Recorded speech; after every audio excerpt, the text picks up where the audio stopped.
Les alliés de Corneille Nangaa ont fini par se méfier de lui.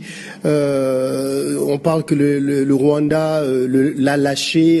Est-ce que tu peux nous expliquer un peu pourquoi et qu'est-ce qu'il redoute exactement par rapport à Corneille Nangaa?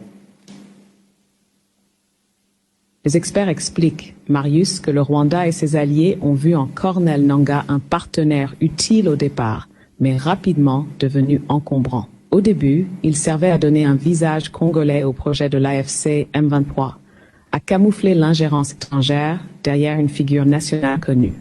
Mais très vite, le rapport montre que Nangaa a commencé à afficher des ambitions personnelles. Il a parlé publiquement de son objectif de changer le pouvoir à Kinshasa par la force, ce qui allait bien au-delà de ce que le Rwanda cherchait. Kigali voulait un contrôle de l'Est, un levier sur Kinshasa, mais pas forcément un aventurier qui risquait d'attirer trop l'attention ou de provoquer des réactions incontrôlées. Les experts disent aussi que ces initiatives économiques, comme la tentative de créer une banque centrale, ont été vues comme des prises d'initiative mal maîtrisées qui pouvaient compliquer le jeu du Rwanda plutôt que le servir.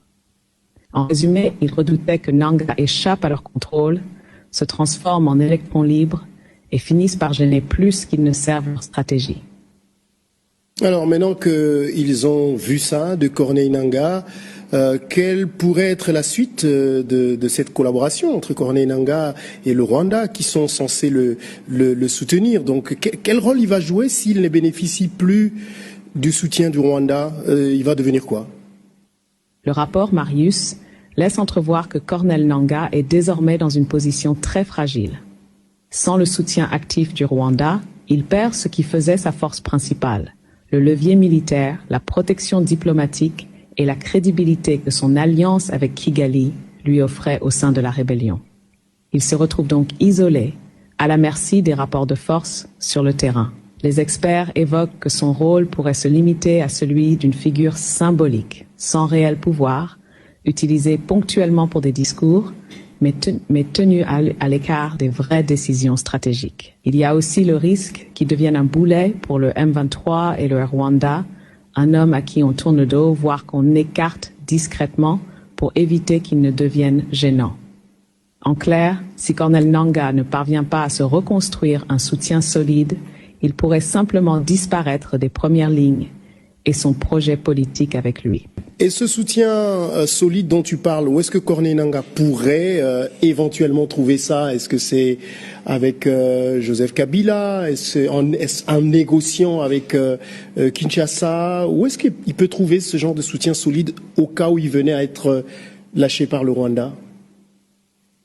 C'est une très bonne question, Marius, parce qu'elle touche aux options extrêmement limitées qui s'offrent à lui.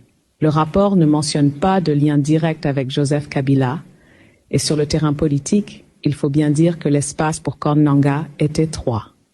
Kinshasa le considère désormais comme un traître, un acteur de la rébellion.